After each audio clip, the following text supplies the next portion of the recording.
Welcome to On the Way to School, your 6-minute daily boost for educators and administrators. I'm Christopher S. Dennis, and today, let's elevate our journey together. All right, and we're back on the way to school.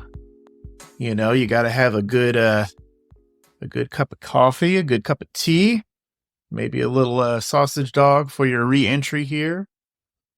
And we're in January. My class is going well.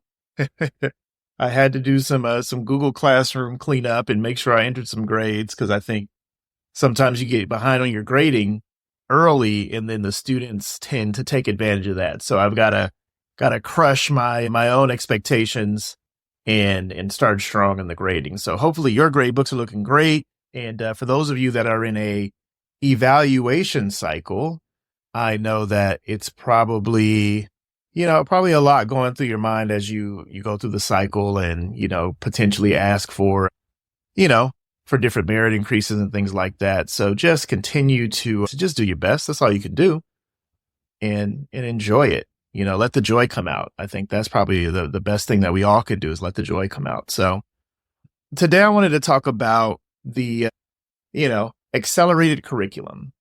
So in life, we have all sorts of lessons and things that we learn. And, once we feel like we've learned something, then you got to begin on a whole new level. And, depending on where you are in your career right now, you may feel like you are crushing it and everything's going well.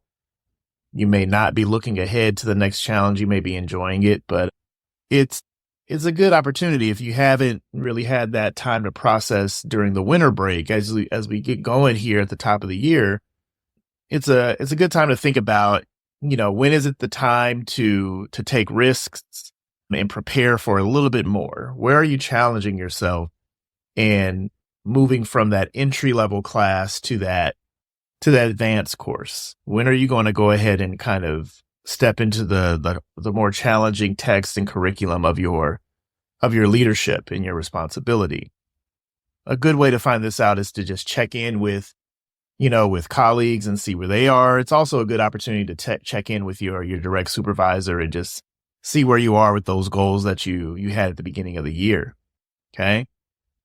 One of the things that you should consider when you're, moving up to the next level of courses and advancing is the dynamics of proximity and influence. So, in your cohort of just leadership and colleagues, you can get into this routine of just having proximate roles of who runs the meeting or who does what and how things get done. And we can rely on people to make decisions or have the meeting that gets the week really going. But what's your role in all of that? What is your proximity to that sphere of influence, and how are you stepping in or stepping back?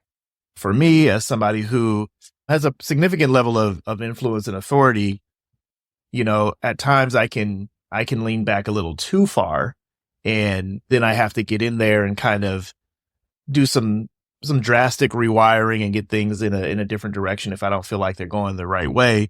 But then sometimes, I have my hands on it too much, and no one was able to be a part of the thing we were building. So as I level up, it's all about understanding the dynamics of proximity and influence and making sure that folks have opportunities to contribute in ways that can help us advance our goals, but always know, if the decision rests with me, then the decision rests with me. Recently I've had a couple of conversations and meetings where it was clear that somebody wanted to go in a direction on a thing. And I could tell that they wanted to more so inform me of a direction versus explaining and stating a case as to the problem, the options, and a consensus on the direction. And that's going to be something I'm going to have to go and address, because, I don't want to allow this habit to continue, because it's not necessarily the most informed. It's not the most productive for our team. So I have to be able to be responsible for my influence and proximity as well. And then the last thing is to think about the mindset shift needed to kind of venture off into these unexpected or new territories or something that's unfamiliar. What do you have to do as far as getting your mindset ready to shift and and plug into this new atmosphere. And it may be because you're transitioning to a new thing. You can't just leave something hanging and unfinished. You've got to be able to finish what you started in such a way where you can put a bow on it and leave it better than you found it. I mean, sometimes you have to tell people how it's going to be, how you found it and how you're leaving it. You don't want the atmosphere just to write that narrative for you. You've got to teach people, you got to tell people, then you got to tell them again, where things stand and really put a stamp on it. So shift your mindset, and then you'll be able to really excel in those territories. So, and as with any class, when you start a new course or you try to take up a new musical instrument, you're going to be, you're not going to start off phenomenal. So give yourself the grace and space to start off where you need to, so that you can have the opportunity to enjoy the growth. All right. So, hey, some stuff to think about on the way to school. See you tomorrow. Thanks for joining me on the way to school. Stay inspired, stay motivated, and keep making a difference. I'm Christopher S. Dennis. See you tomorrow.